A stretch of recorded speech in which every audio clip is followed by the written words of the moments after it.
on the top of your screen like this. And this will give you the ability to record macros, which is right here. So basically what we're going to do is record a macro, and I'm going to show you two different techniques, the absolute method and then the relative reference method to record a macro. By default, all of the macros are recorded with an absolute reference. So here's what's an absolute reference. When you record a macro, let's go ahead and start recording a macro. I'm just going to go ahead and call it macro 1. You can call it anything you want, assign a shortcut, and put in a description. I'm just going to put in test so that I can delete it later. Go ahead and click on OK.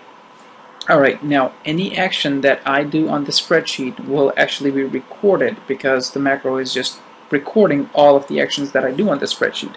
So let's say if I start from column A1 and cell A1, and I'm just going to go ahead and type something. I'm going to have a serial number, let's say name and email. So these are the three options that I just want to have. What I can do, I'm going to quickly go ahead and do is format these. I want them to be centered. I want a different color for the font, and maybe even a different color for the background. So I'm just going to go ahead and format these, and I'm going to go ahead and stop the macro recording. Now, if I go to sheet 2, all I have to do to run the macro is just go ahead and click on the macro tab. My first macro that I recorded, macro 1, will show up, and if I go ahead and click on run, it will go ahead and populate those fields for me. It will just repeat the action that I just did. Now, check this out. I'm going to go to sheet 3.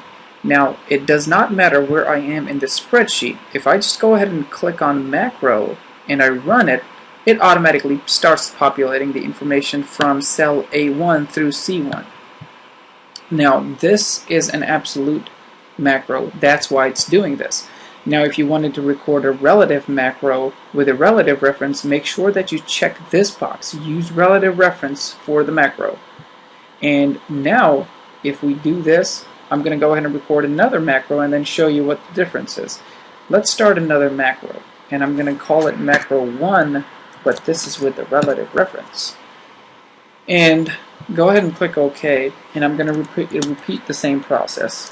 I want to have the same information, and I will call this email. Let's go ahead and highlight this and quickly format it to put a bold to the text. Alright, now that I have the information up here, I'm just going to go ahead and stop the macro. Now, since we have recorded this macro as a relative macro, it does depend where you are in the spreadsheet at a moment. So for example, if I wanted to paste the same information in here with a macro, I would just go to macro, run the relative macro, and when I run it, notice that the position of my cursor, or the position of the active cell, is taken into account. Whereas in the absolute method, it really did not matter where I was in the spreadsheet. So I just started a new sheet. Let's say I'm in C8. If I run the relative macro one more time, if I run the relative macro, it will populate the information where my active cell is right now. But if I go ahead and run the absolute method, it's just going to go ahead and populate starting from cell A1 through C1. So those were the two differences.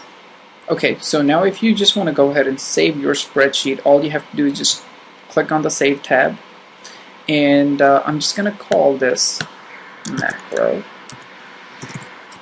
and I'll go ahead and try to save it. But I will get a message that this spreadsheet has a macro in it, so we cannot actually save this as an XLSX document. We actually have to select the Excel macro enabled workbook option from down bottom, and then we'll be able to save the spreadsheet.